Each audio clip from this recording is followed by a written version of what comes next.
So we've got some incredibly sad news in today's video. And the first thing we're going to tackle is the Overwatch League stuff. And then we're going to move on to a discussion about Micheal Chu, who has left Blizzard.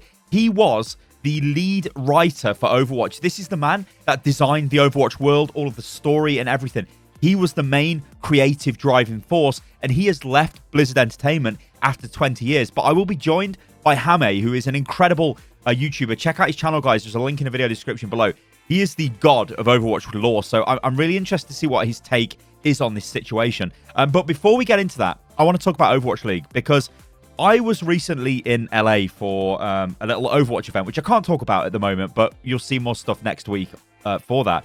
And just as I was getting ready to board onto my plane, I got a message from Spitfire and like from the guys working on the homestand event, saying that we're going to have to cancel the homestand, and there'll be some sort of announcement off the Overwatch League coming in the next few sort of moments. And yeah, it was there. The cancellation of the homestand, of course, because of the COVID-19 or the coronavirus outbreak. Now, it isn't just the London Spitfire homestand which is cancelled. Now, obviously, that is personally devastating to me, because so much work has gone into that. It's really hard for me to explain.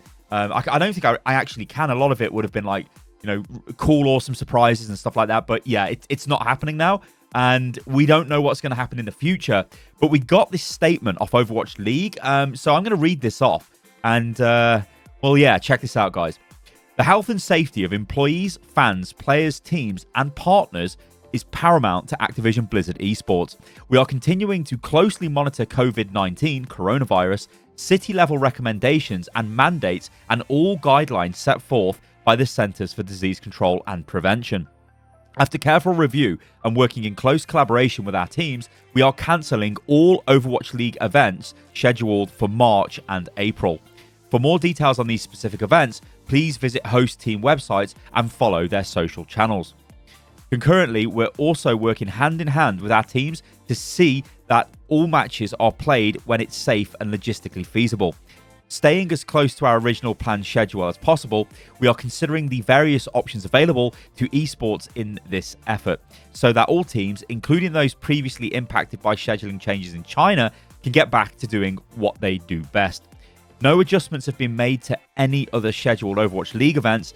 We will share additional updates as needed. So this is, it's almost like Overwatch League is cancelled. This is how this reads. There is the statement where it says, oh yeah, we'll try and sort of get the games played at some point when it's feasible.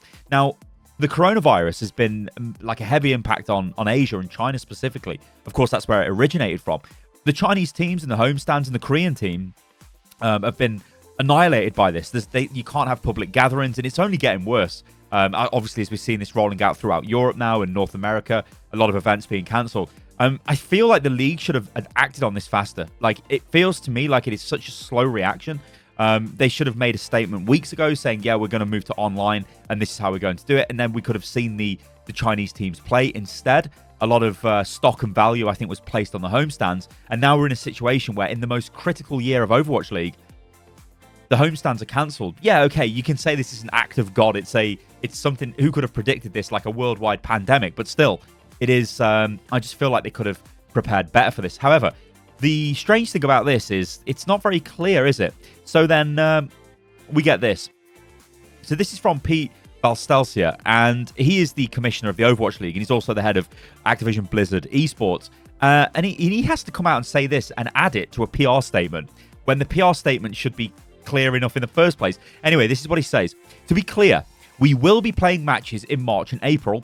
We cancelled the events, not the matches, though we will work to have more to move a few things around in the schedule to make this work. Well, why is he having to confirm that on his Twitter account? Why isn't it just part of the official announcement? Baffling stuff. And then finally he does say this and retweets himself and says, yeah, the matches will be broadcast, which again is like, why wasn't this just in the press release? Like, what the hell? So this is Overwatch League. It's really going to suffer this year for this, because it was the whole thing with the homestands and the impact that would have, like, for local fans around the world. I know loads of people that were going to attend the Spitfire event in London. And I think we actually had the largest stadium in the entire league, as far as I'm aware. Yeah, I don't know. It's just got in. Anyway, we're going to move on to Micheal Chu. So, all right, let me bring Hame in for this. All right, guys. So I'm joined by Hame. Now, What we're going to discuss here is the impact of Micheal Chu leaving the Overwatch team. Now, obviously, Micheal Chu is the lead writer of Overwatch, the man behind the entire story of the game, the direction of the game, and all of that. So, well, the direction of the game's story. Jeff will be the game's director. But what we want to try and work out here is, what does this mean for Overwatch? Because I'll be honest, Hame, I was... this kind of came out of the blue. Now, you've probably seen the stuff I was putting out on Twitter and whatever. I was actually at Blizzard, and the day later, like today, he left, which was really weird. But I never seen him there on that day, but it's just a shock. It's a shock. It is, yeah. I mean, it's a bit out of the blue for me, to be honest. Obviously, we saw in the tweets or on his blog post that he put up, he's got some kind of new challenge, some new kind of adventure he's going on. Been at Blizzard 20 or so years, worked on Diablo, worked on Warcraft, and then a fairly, let's be honest, intense and quite crazy sort of 4 to 5 years minimum on Overwatch. So on a personal level, don't know the guy personally in that kind of way, but can see him fancying a new challenge. In terms of the story and stuff, I've seen a lot of people sort of quite concerned. There's kind of two camps. People are quite concerned on one side, what's it going to mean for Overwatch 2, Overwatch lore, are we going to have less? On the other side of things, sort of saying, oh, well, maybe there'll be some sort of fresh input, sort of a bit of a change in direction. So people looking at it both ways. I don't think, firstly, I think looking back on it without chewing on for like absolutely ages, he did a lot for Overwatch lore in a way that people will appreciate, I think, as we go into Overwatch 2 and beyond. In terms of an environment where Blizzard, when Overwatch launched in 2016, I was at, I think, were you at Overwatch All-Stars in London? When no, I never went to that event. No, it was in London, wasn't it? Yeah. It was I never went to that. Yeah, it was a little event that a few things were going on at, and some of the devs were there. And at the time, like, you know, my YouTube channel was pretty small and things like that. I was there on other business. And I remember having a chat with one of the devs, and there was a general sense in talking about Overwatch that they were so happy as to the reception of the game. But they were kind of sort of running to catch up almost. That's the sense I got at the time. It's like, you know, people are consuming all of this and enjoying all of this in a way that we're perhaps not quite in a position to sort of push forward with. And then we then saw the cancellation of First Strike later that year, the 100-page Overwatch graphic novel. We saw Chris Metzen. I mean, obviously you as a StarCraft fan, I know you've loved Blizzard games for ages, right? Yeah, leaving the company later that year. First Strike being cancelled, and First Strike would have been this 100-page canonical document of here's everything that happened with Overwatch and the initial strike team before the first Omnic crisis. So Chiu steps in at this point, steps forward as Metzen steps back, and then is almost, from an external perspective, I think, given the task of how do we deliver Overwatch story and lore regularly to people in a way that's sustainable. In BlizzCon animated short panels and things, we've seen them saying, you know what, the Overwatch initial reveal cinematic from BlizzCon 2014 took something like, I think they said 300 artist days worth of work. It took a year to produce. Blizzard just couldn't deliver animated shorts of that quality in a way that we could sort of appreciate.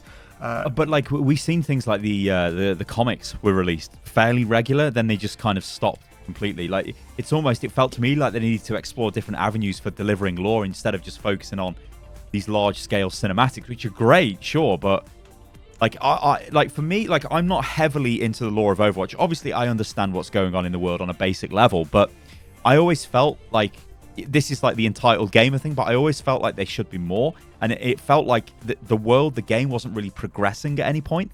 It's sort of like, hey, we've got this world, it's great. We had the archives events, which were just all in the past, which was cool, which, you know, the idea was to lead up to Overwatch 2, or so we've been told. And I don't know, it just always felt like there could have been more lore. And like, was that Chu's problem, or is it a different problem, or I don't know? It's a fair one. I mean, I think that when people look at sort of the storytelling, they look at sort of three different things, and one of them is volume, like how much is happening, how much lore is going on, how much story is going on. The second is frequency, you know, not just how much, but how often are we getting it and in what forms. And the third is consistency, like, you know, when people like going on about retcons and things like that, like very, very simple. Well, I'll jump in there, Hame, because I remember the Sombra cinematic, with Zarya. Yeah. Where did that ever go? I mean, we got the comic with Lynx and Zarya, which was a pretty cool comic, but it took so long for that to actually advance, and it's like, well, yeah, what was the point of that? Like, it feels like a lot of loose ends everywhere. Yeah, absolutely. And I think to keep myself a bit shorter on it, but I think in terms of the consistency piece, you see a bit where the Overwatch story, I think, with the cancellation of First Strike, Blizzard internally as a team, as Team 4 for Overwatch, made a decision. This is me speculating, but it was right. Everyone is so engaged with this story, and people are going off on their own with it in so many different ways, in positive ways. Fan video, speculation, fan fiction, all of this kind of stuff. They go for a more sort of organic storytelling approach. Blizzard's storytelling approach historically has been: here is the chronicle of World of Warcraft lore. Here is my book of Diablo lore. Here is my short story written about World of Warcraft. Here is my novel that I'm publishing before the new expansion. There's a novel coming out for Shadowlands, they decided to go a bit more fluid, a little bit more sort of zeitgeisty. Fortnite looking at it, sort of doing environmental storytelling. Other games have done it previously. So I think Micheal Chu and the team were put in a position of, this has gone so big so fast, we have a finite amount of time and resource, and then I'll throw the third thing in, which is Overwatch 2. Now, ever since Overwatch launched and it became a pop culture, it became a cultural phenomenon, a gaming phenomenon, people who honestly had never touched a Blizzard or shooter game in their lives were getting into Overwatch, and the characters and story were a big part of that. I think, and it'll be interesting to see this in retrospect when people can talk about it, I think personally Overwatch 2 was greenlit pretty early. I think they thought, we want co-op, we want to tell story, and we're just not going to be able to do it. Like early on when Overwatch was announced, in later 2016, Jeff was giving interviews saying, we see the story and world of Overwatch as being something that we are the custodians of. There was this vein in interviews where Jeff was saying that, and it's something that's organic with the community. They then cancel the 100-page graphic novel that would have been there. They're restricting, in many ways, like canonical tome. This is the Overwatch Bible of what happened. So the deviation away from the standard Blizzard sort of lore delivery platform with a game launch or an expansion launch. Yeah, that's interesting. Very much. So it frees them up though. It frees them up, and it says, right, now we can tell. Lets them be more dynamic. We can tell the story in a different way. But then the question is, like, have they been dynamic enough? That's a fair question, and I think it's like, I think when we look back and we see things like the comics stopped, so interestingly, Overwatch was signing a bunch of deals, right? They signed deals with, Hasbro, Lego, huge brands, Nerf, all of this kind of stuff. The Overwatch League is kicking off. This is 2017. And you have this time where they also did a deal with Dark Horse Comics, and stuff was starting to come out through Dark Horse. Then things went pretty quiet there, so maybe it was a fixed deal. There were also the Madefire animated comics. That deal came to an end. And then I think at some point here, when, for the last year and a half or so, when people say compared to the launch of Overwatch, things went pretty quiet or more quiet on the lore front, it kind of felt like, I feel that Overwatch 2 has been being worked on, and I would love to know when work on Overwatch 2 started. And if you then, stepping back, you said, did you see this coming? Well, I didn't see Micheal Chu leaving coming, but you could certainly see that more effort was being put into Overwatch lore.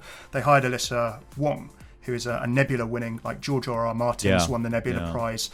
Isaac Asimov, if you're into science fiction, has won the Nebula Prize. She's won a Nebula Short Story Prize for one of her stories, which is, you can see free online. It's fantastic. She now is writing for Marvel as well, in addition to her work at Blizzard. Well, this is the thing, right? You've got her, this highly decorated writer, against Micheal Chu, who I believe was just a Q&A tester, I think, when he first moved into Blizzard. I don't think he was, like, he had any sort of specific, not that you need training or anything like that, but could this just simply be they've got a better person for the job? Well, that's not the only hire they've made. If you've kept an eye, I mean, you for your news and things, and I have as well. We keep an eye on the job listings at Blizzard, and there have been multiple Overwatch writer positions, dedicated writer positions, as well as the one that Alyssa has jumped into over the last few years. So I think that team is 2 or 3 strong now, excluding Chiu, if my memory is correct.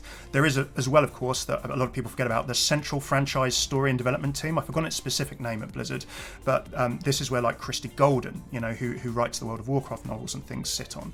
And there's a whole bunch of writers there, like Andrew Robinson and other people who were the names on the original Overwatch comics. If you look at the World of Warcraft recent comics for the launch of Battle for Azeroth, they're the people writing those comics. There is a cross-Blizzard central story team who support all of the Blizzard games. But Overwatch has been specifically hiring dedicated Overwatch writers just to work on Overwatch. So rumours of the animated series that I saw your great video on recently, obviously Overwatch 2 happening.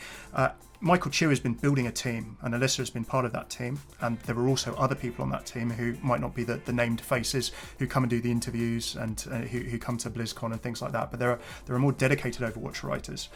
So in terms of Micheal Chu's background and things like that, I mean, he's put his name on short stories. He wrote Reflections, which is, I think, from lore fans, probably everyone's favorite comic, right? He did a great job with Valkyrie. He stepped forward with other stories as well in terms of the short stories. So I've enjoyed, well, obviously I'm biased, but I've enjoyed a lot of what he's put out. So I guess we'll end it with this, Hame. Like, I mean, is this?